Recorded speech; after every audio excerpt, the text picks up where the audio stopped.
2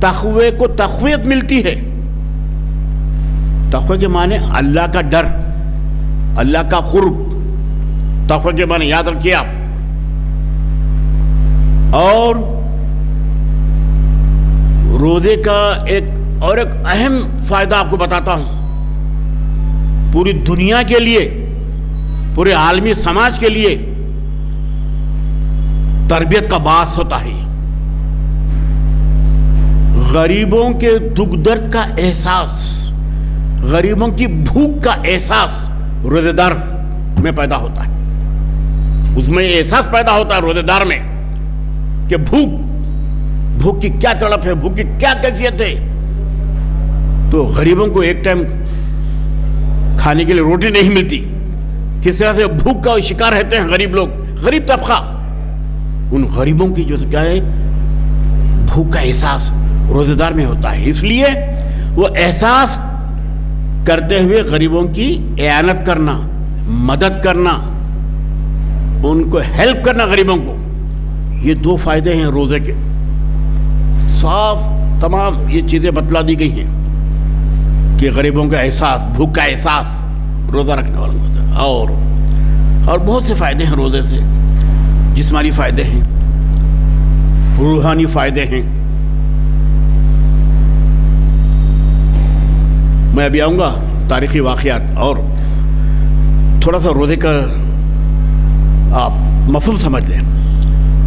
روزہ جسمانی فائدے بہت ہیں، روحانی فائدے بہت ہیں. جسمانی فائدے دیکھو، اللہ نے یہ تمام چیزیں اس روزے میں انہوں نے پنہا کر دی. سال کے 11 مہینے ہم امبیلنس فوڈ کھاتے ہیں. کبھی شادیوں میں کھاتے، کبھی گھر میں کھاتے، تقاریب میں کھاتے، دعوتوں میں کھاتے. لیکن یہ روزہ ایسا فلسفہ ہے کہ انسان کے باڈی میں وہ توازن پیدا کرتا ہے. سال کے 11 مہینے، 12ویں مہینے میں ایک مہینہ روزہ رکھتے ہیں آپ. اور روزے سے جسمانی فائدے، آپ کا جو نظام ہے، سسٹم باڈی کا، اس میں بھی دوران خون تیز ہو جاتا ہے روزے دار میں. اور یہ جو مشنری ہے، اس کو تھوڑا سا سال میں 1 مہینہ سکون ملتا ہے، کیونکہ آپ 3 ٹائم کھاتے ہیں. 3 ٹائم یہ ہضم کرتا ہے معدہ. رمضان میں 2 ٹائم کھاتے ہیں آپ، ایک سحر میں اور ایک افطار میں. تھوڑا اس مشنری کو بھی تھوڑا سا آرام ملتا ہے. لیکن یہ بھوک و پیاس کا نام روزہ نہیں ہے. روزہ تزکیے نفس کا نام روزہ ہے. روزے سے نفس کی تطہیر بھی ہوتی ہے، نفس کا تزکیہ بھی ہوتا ہے روزے سے. یاد رکھیے آپ. اس لیے پورے عالم کے مسلمانوں کے لیے روزے فرض کیے گئے ہیں. اچھا بتاتے ہیں لچک، بھائی سفر میں ہے تو روزہ بعد میں کفارہ قضا ادا کر لو، یا بیمار ہیں، لچک ہے، فلیکسیبلٹی رکھا ہے اللہ نے بعد میں. لیکن یہ بھی کہہ دیا گیا ہے یہ ایک روزے کا ثواب قضا روزے رکھنے سے بھی نہیں ملے گا. اتنا بڑا ثواب ہے جناب. تو استقبال رمضان میں یہ نہیں ہے، استقبال رمضان میں یہ نہیں ہے کہ ہر اس کی بھٹیاں لگا دو، جگہ جگہ ہوٹلوں میں سجا دو. نہیں، اپنے نفس کے تزکیے کے لیے تیاری کرنا ہے. اپنے گناہوں سے نجات کے لیے ہمیں تیاری کرنا ہے. رمضان میں جو کچھ بھی احکامات دیے گئے ہیں اس پہ عمل پیرا ہونا ہے. اور رمضان کی اسپیشلٹی جناب علی، بہت سی اسپیشلٹی ہے رمضان کی. رمضان میں مسلمان سحر کرتا ہے، افطار کرتا ہے. رمضان کے فیوچرز بتا رہا ہوں آپ کو، خصوصیات بتا رہا ہوں. تراویح پڑھتے ہیں، اس کے بعد تلاوت قرآن کا دور دورہ رہتا ہے.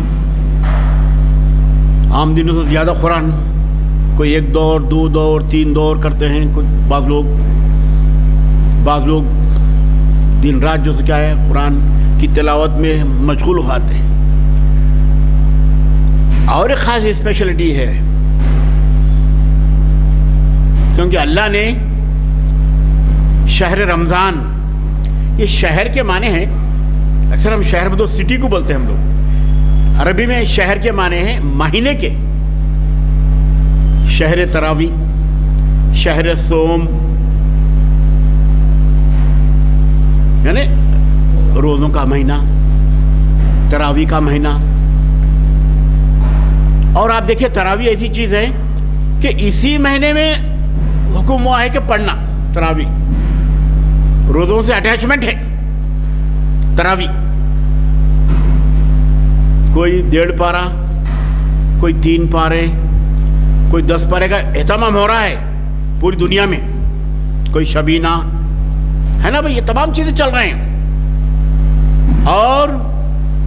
اور خاص بات یہ ہے کہ اس کے رمضان کے مہینے کی تواریخ میں خاص ایک اہم تاریخ واقعہ رونما ہوا ہے.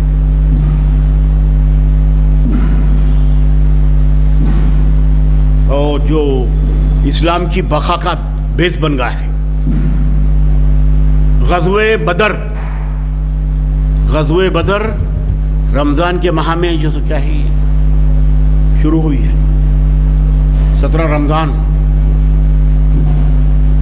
تو آپ بتائیے، جنگ ہو رہی ہے، پھر رمضان کے جو تقاضے ہیں، روزے کے جو تقاضے ہیں، وہ اصول ہیں، اس کے قواعد ہیں، ضوابط تو پورے ہو رہے ہیں. روزے کے تلواروں کی چھاؤں میں نمازیں ہو رہی ہیں، تراویح ہو رہی ہیں. تو غزوہ بدر بہت امپورٹنٹ ہے. اور اس غزوہ بدر میں رمضان میں یہ کیا ہے جنگ ہوئی. غزوہ بدر جنگ. اور اس جنگ میں اسلام کے ماننے والے 313، پھر غیر اسلام کے لوگ کفاران قریش 1000. اب آپ اندازہ لگائیے. سیاست حکمت کا نام ہے. حکمت دانشوری، حکیم سے حکمت، یاد رکھو آپ. دانشوری، دانشمندی، فراست، تدبر، کئی معنی ہیں. تو آن صلی اللہ علیہ وسلم کی فراست و تدبر ہر میدان کے ماہرین تھے. آن صلی اللہ علیہ وسلم تمام چیزیں، جنگ کے بھی جو تقاضے ہوتے ہیں، سب سے تمام چیزوں کا پورا انتظام ہو جاتا تھا. تو جنگ بدر اسلامی تاریخ میں رمضان میں جو کیا ہے یہ شروع ہوئی ہے. اس کا بہت بڑا جو کیا ہے کریڈٹ ہے کہ اس جنگ کے بعد سے ہی اسلام کا فروغ ہوا. جیت ایمان کے ماننے والوں کی ہوئی. جیت، ہار کفاران قریش. بہت بڑا طویل جو کیا ہے یہ قصہ ہے، یہ واقعہ ہے جنگ کا. اور جنگیں اس کے بعد بہت ہی جناب، لیکن وہ الگ الگ مہینوں میں ہوئی جنگ. جنگ بدر، غزوات بدر ہے. ایکچولی یہ خاص بات یاد رکھ لیں آپ، حضور کے دور میں جو جنگیں ہوئی ہیں اس کو غزوات کہتے ہیں. غزوہ بولنا آپ، جنگیں نہیں بولنا. جنگیں وار، یہ وار، انڈیا چائنا کی وار، پہلی جنگ عظیم، دوسری جنگ عظیم. مفتی کہتے ہیں، لوگ علماء کہتے ہیں کہ غزوات کہنا، غزوہ کے معنی جنگ ہی ہے عربی میں. تو جنگ بدر، جنگ حنین 3 ہجری میں ہے. پھر اس کے بعد کئی جنگیں ہوتی رہی ہیں. جنگ خندق 5 ہجری میں ہوئی، اور جنگ تبوک 9 ہجری میں ہوئی. تو حضور کے دور میں، دور مبارک میں اس طرح کے 8 9 10 بعض لوگ بتاتے ہیں 13 جنگیں ہوئی ہیں، چھوٹی موٹی جنگ صفین اور تمام اس طرح کے. تو یہ جنگیں جو ہوئی ہیں، یہ غزوات جو ہوئی ہیں، یہ تو یہ ظاہر ہے کہ جب سے آدم علیہ السلام کا جو کیا ہے ظہور ہوا ہے، تب سے خیر و شر کی یہ جنگیں ہمیشہ ہوتی رہی، آج بھی ہو رہی، خیر و شر، خیر و شر. تو ان جگہوں کو بھی جو کیا ہے اللہ کی مدد بھی ملی. پھر آن صلی اللہ علیہ وسلم کی فراست اور تدبر کی وجہ سے کئی ایسے جنگیں بھی ٹل گئی ہیں. اور پھر اس کے بعد کا ایک بہت بڑا چیپٹر ہے کہ قرآن مجید اسی مہینے میں نازل ہوئی ہے. شہر قرآن کا مہینہ، شہر قرآن بھی کہا گیا ہے، شہر رمضان کہا گیا ہے. تو شہر قرآن کا نزول بھی اسی مہینے میں ہوا ہے. 23 سال تک جبریل علیہ السلام وہی لے کر آتے رہے اور حضور پہ نازل ہوتی رہی. اور یہ اس کو مختلف وقتوں میں جو قرآن وہی آئی ہے اس کو جمع کر کے قرآن کی شکل دی گئی ہے. اب قرآن کے معنی ہیں بہت زیادہ پڑھی جانے والی کتاب، بہت پڑھا گیا. قرآن کے معنی قرآن اقرا سے نکلا ہے. قرآن بھی عربی لفظ اقرا. پہلی جو آیت نازل ہوئی نا، اقرا بسم ربک الذی خلق الانسان من علق، تو یہ اقرا یعنی پڑھ، تعلیم کی اہمیت، علم کی اہمیت. تو اسی سے یہ قرآن کا یہ لفظ بنا. اور یہ قرآن جو یہ نازل ہوا ہے، خود صلی اللہ علیہ وسلم کے مطابق جتنے پیغمبروں پر جبریل علیہ السلام آتے رہے، اس سے زیادہ نزول میرے پر ہوا.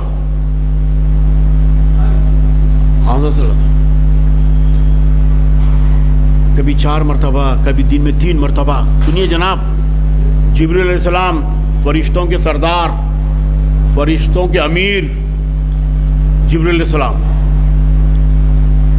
اور یہ وہی جب نازل ہوتی تھی تو اس کو جو کیا ہے سینہ بہ سینہ جمع کر لیتے تھے صحابہ کرام.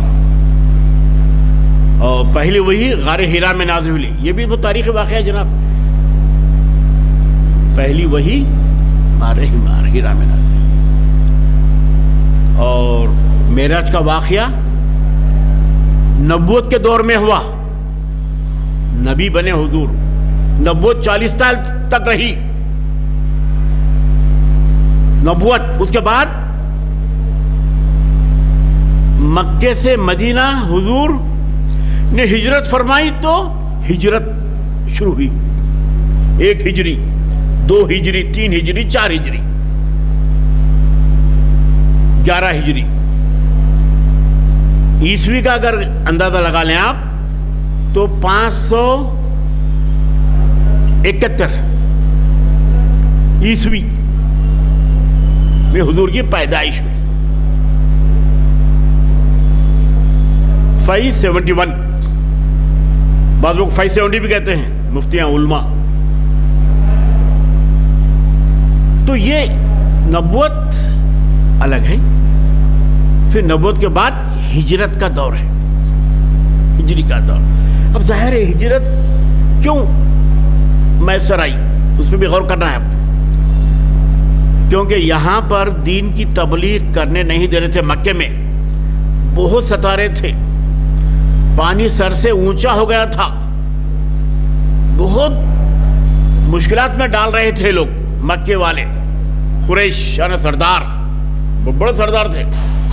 خود ان کے سرداروں میں ان کے چچا بھی تھے، حضرت ابو طالب، ابو سفیان، ابو لہب، رشتہ دار پورے لوگ.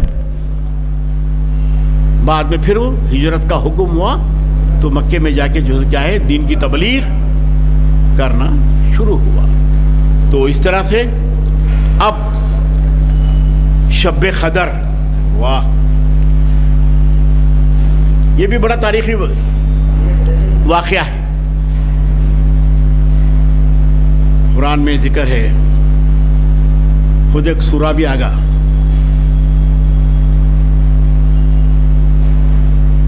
انا انزلناہ فی لیلۃ القدر، لیلۃ القدر خیر من الف شہر تنزل الملائکۃ والروح فیہا بإذن ربہم من کل امر سلام ہی حتی مطلع الفجر. قدر کی رات. دیکھیے جناب کہ قدر ایک تنقید کا پیمانہ ہے. قدر متعین، رات کی قدر بتا رہے ہیں.